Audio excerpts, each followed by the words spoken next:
Gary, thanks very much for joining us once again. So, Isle of Man TT races, now that the Northwest 200 is concluded, in your position as a clerk of the course, just very generally to start with, where are we at with the preparations? How are they going? Yeah, the preparations have gone really well this year. I'm pleased to say we're at the, have been for some while now at the stage of dotting the I's and crossing the T's. The preparations have gone really well in all areas. The course itself, the TT course itself, is probably looking the best I've seen it in years, really, and that is real testament to John Barton, who's the deputy clerk of the course, or one of the deputy clerk of the courses, and also the course inspection officer, but also to the Department of Infrastructure. The help and support we've had from the DOI with John has been absolutely outstanding, and we've got there was various resurfacing and patching across several locations on the course, but the major areas this year are Braddon Bridge, the inside of Sarah's Cottage, the inside of Sulby Bridge, Kerramore 2, which is obviously on the just past Ginger Hall, and Glen but no, it's all looking really good. In terms of, again, you've said that there were a couple of areas identified going into this year that maybe required just a little bit of extra attention. How does the amount of areas that you've identified compared to in previous years with the amount of work you've had to do? It's on par, really. I mean, what we do, obviously, we're very conscious that the DOI has a budget to work to, and obviously that budget is island wide as opposed to just being specific to the TT course. So, again, going back to John Barton, I mean, experienced.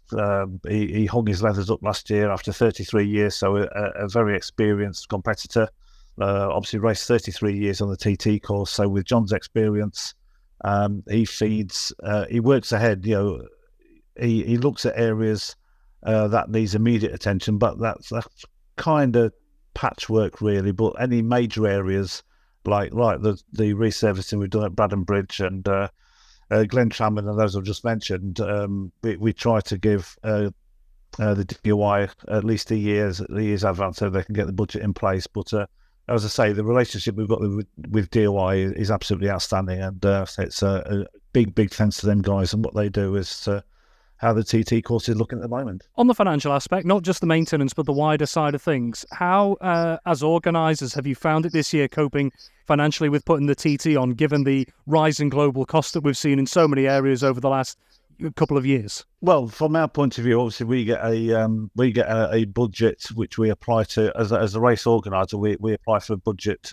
from the Isle of Man government, from the Department for Enterprise, and obviously, we are very conscious of rising costs, and accordingly, we tailor our budget as much as we can. Obviously, we don't go over the top, or we try not to go over the top, but equally, we need to make sure that we've got enough budget in place to cater for for safety, to make sure that the TT course is as safe as possible, and other areas like we've now got, for this year, we've increased the number of digital flags around the course. That's been a major success over the last 2 years.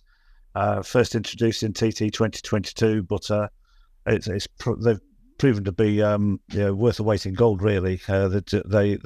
They're really good at giving the competitors as much, or we position them where they've got the greatest visibility, and the reports coming back from the competitors is that they're the best thing we've introduced for a number of years. So, that's just one aspect of the budget that we do we put in place to increase safety. But from a budget point of view across the board, we are mindful of increasing costs, and we although obviously we have to put the event on, we try to cut the cloth accordingly, but without detracting from the event itself. When you mentioned competitors there, just turning to them for a moment.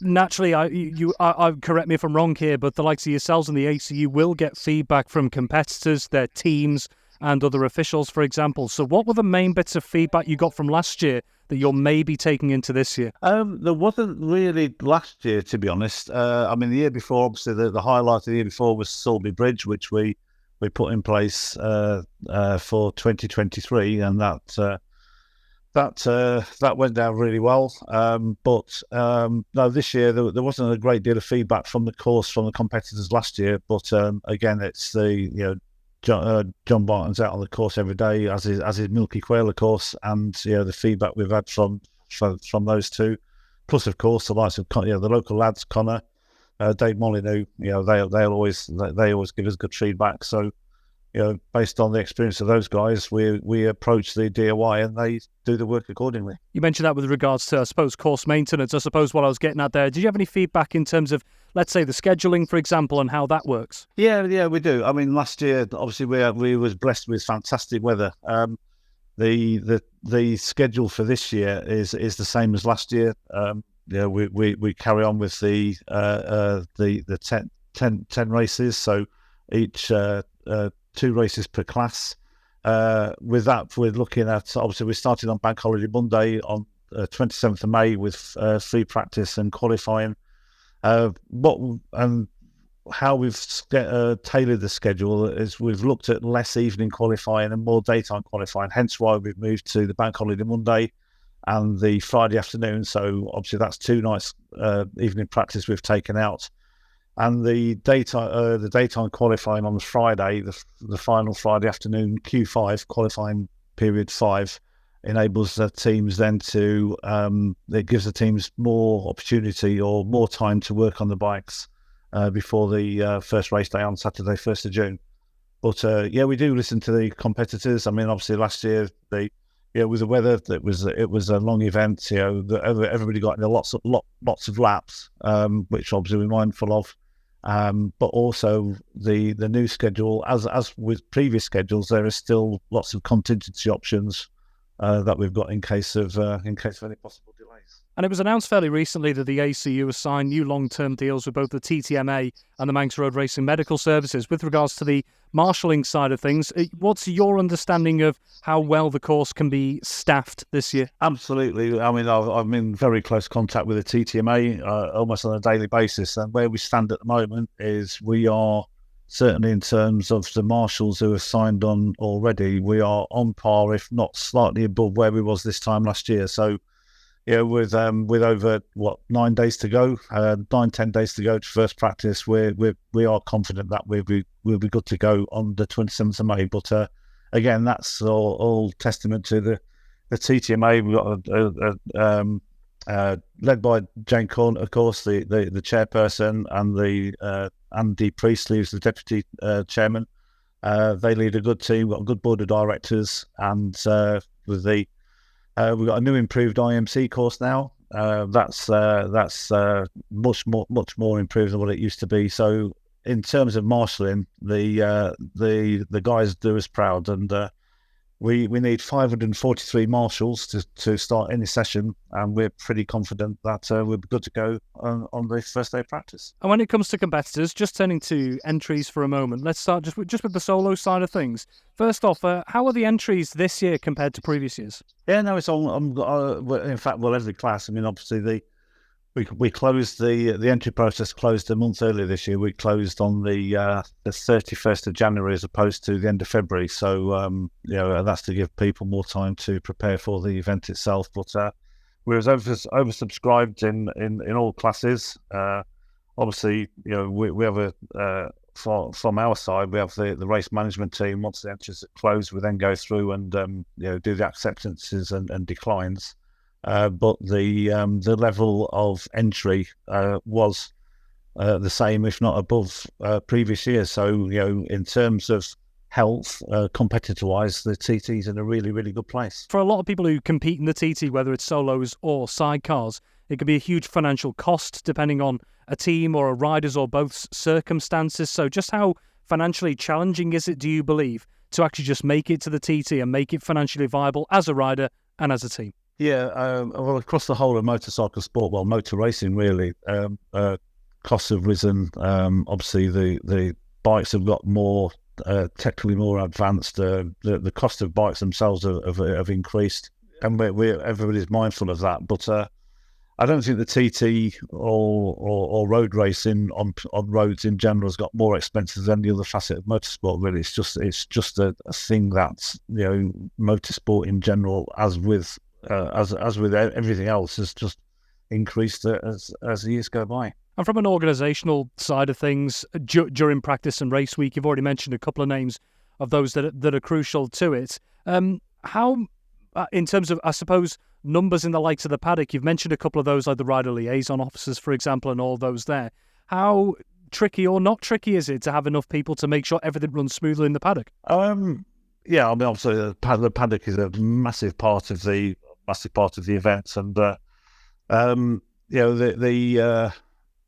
TT organisation split in two parts. So we've got the AC events. There's the race organisers. So we kind of, if you look at pit lane and think of the white wall down pit lane, everything on the Glen Cutchery's road side of the white wall is an AC events limited responsibility as race organisers, including obviously Park Fern, May Assembly area, and the pit lane.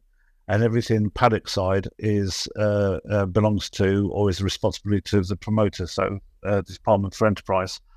But certainly on both, given what the TT is and how big it is, and it's standing in world motorsport, we have no issues, no problems staffing on both sides. Really, I think for me personally, to be clerk of the course of the TT, yes, this is my 12th year. It's an absolute privilege to be in that position, and I think everybody involved in the TT, whether it's on the promotion side or the race organizer as an official, everybody feels the same. It's an absolute privilege to work on the event, be involved, and we do what we do to deliver the races annually in the best way we can to the global audience. Just a couple more questions, and one that I always seem to come back to, but just to get your view on it again. But I think for people who may not have heard it beforehand, obviously, one thing that always comes up with this new schedule over the last couple of years is adaptability. If there's disruption of any kind, and there's a lot of races to fit in there, so how confident are you that if there is disruption, whether it's weather or other matters, that you can make sure that the fans and the competitors are getting the best experience possible if changes need to take place? Yeah, obviously this is my 12th year now as clerk of the course, and I think I'm certainly not afraid of delaying practice or qualification, or indeed races if necessary. I mean, for me, the most important thing is safety. It's got to be the conditions around the course have got to be as safe as they possibly can be, before we set any bikes off. So I'm certainly not adverse to putting in delays. The schedule has got enough contingency in it. We've still got Monday available and Thursday available to us. And as we saw in TT 219, we went 5 days where we didn't turn a wheel because of the poor weather. I think there was low cloud and mist and rain and God knows what else thrown at us for 5 days. So we pushed the schedule back. There was myself, Paul Phillips, and a couple of others. We just worked through the schedule, came up with options, and then obviously that concluded in the 5 races in a day. And certainly, so far as this TT and any other TT is concerned, if we were faced with the same thing, the same conditions again, or same problems again, we would do something similar. It's we'd never compromise safety to try and get all the races in. There's enough contingency out there, enough options available, and enough experience on the ground to change the schedule accordingly. And just my final question on something you just mentioned there, safety as well. The different measures have been brought in for different reasons over the last couple of years, adding to what was previously there to try and make it as safe as possible. But you and others have said before, there is an inherent risk anyway in road racing in any way, shape or form. So how important is it that now and going into the future, whilst trying to keep the competitors as safe as possible, that you make sure you don't lose the balance between safety but also the spectacle out on the course as well? Yeah, absolutely. I mean, obviously we're there to put a show on. Obviously a lot of people come across to the island, and obviously we've got a global audience as well. So we're very mindful of the spectacle of the TT, but equally, the enhancements, safety enhancements we've brought into the TT course is well known to a lot of riders from short circuits anyway. Obviously the digital flags, as I said earlier, we've got 41 digital flags now around the course.